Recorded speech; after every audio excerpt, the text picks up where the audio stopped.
Okay. So, okay, let's start again. Let's roll this guy out. And I didn't get quite enough in there, so I want to make it long enough. So, got my long one, and I'm going to divide it in half like that. Take one out of the way so I can work with one. And now I'm going to flatten it out like that. One way and then the other way. Okay. And then I'm going to lift that up. So, got my flat little strap. Now, I'm going to take it and I'm going to take my brush and I'm going to put paint or water where I want it to attach. So I want it to go all the way to the bottom. I'm going to attach it on that side, and then I want it to go over and I'm going to attach it on the back. So I'm going to put paint on the same. And I'm going to take this, I'm going to lay it down for this part because it's easier to do, and I'm going to lay my strap right there, and then I'm going to lift it up and lay it on the other side. Now, this is where we need that paper towel that Michael hid. No problem. Right there, perfect. You can hand me one. Because this is not going to, the fondant is still soft. It has the tylose, so it will dry, but it's not going to dry right away. So what we're going to do is we're going to take a piece of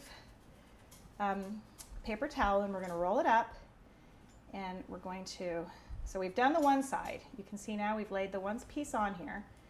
I'm going to lay that down. Actually, I'm going to do the other one first so we can do them both at the same time. So this is my other half. I'm going to flatten that one out, the same as the other one. And I'm going to flip this back over, take my brush, paint this side like that, and lay this one on here like that. And now I'm going to flip it over, take my piece of rolled paper towel. You can use wax paper, you can use cotton balls, you can use kind of whatever you want. But I'm going to do this. I'm going to lay it right here on that so you can see it. You can see where it's going to be. I'm going to put wet my other part of the purse and lift each strap over like that. Oh. Now you can see these are too long, but that's okay because I have my handy dandy tool that I'm going to cut off. Palette knife? My palette knife. Excellent. So I'm going to cut that off.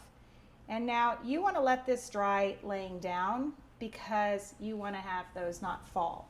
So, but I'm going to add one more little piece to that. I'm going to add a little strap that goes across the front, because the trick with these is the more details, the better they look. So the more details you can add to these little purses, the more people are impressed with them, because it's all about the little tiny designer details. So I've rolled out and cut another tiny little strap. I'm going to take my brush here and just brush across it. This is also why I wasn't too exact with the C's, because you're not going to really see them. They get covered up by the embellishments. I'm going to lay that across right inside the two straps. And now I'm going to take my palette knife and just cut it right there. You really do use that all the time. I use it all the time. All the time. All the time. And they come in different shapes. This is a rather large one. They have ones that are just really tiny. It's like that tall and really pointy. Yep. So, you know, you can get whatever shape works for you. And where do you get those? You can get them at any art supply store. Michael's has them, you know, Aaron Brothers in California. These are all California stores. But any art supply store, if you go to the paint section, you're going to be able to find palette knives, all different shapes and sizes.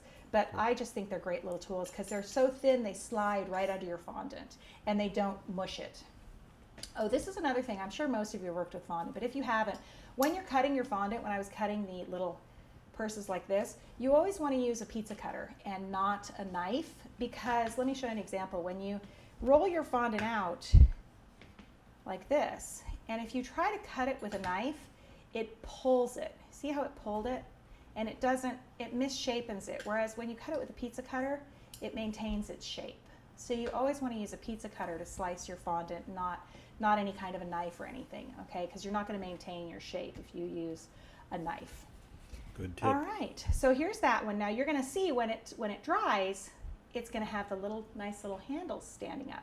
Now sometimes the handles don't stand up like that, so you could, and when you take this out, you want to be very careful. You want to kind of pull it and slide it out.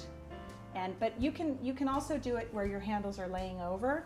So this one's going to take, and these always take a couple of hours to dry. And again, I would let it dry flat so that there's no pressure on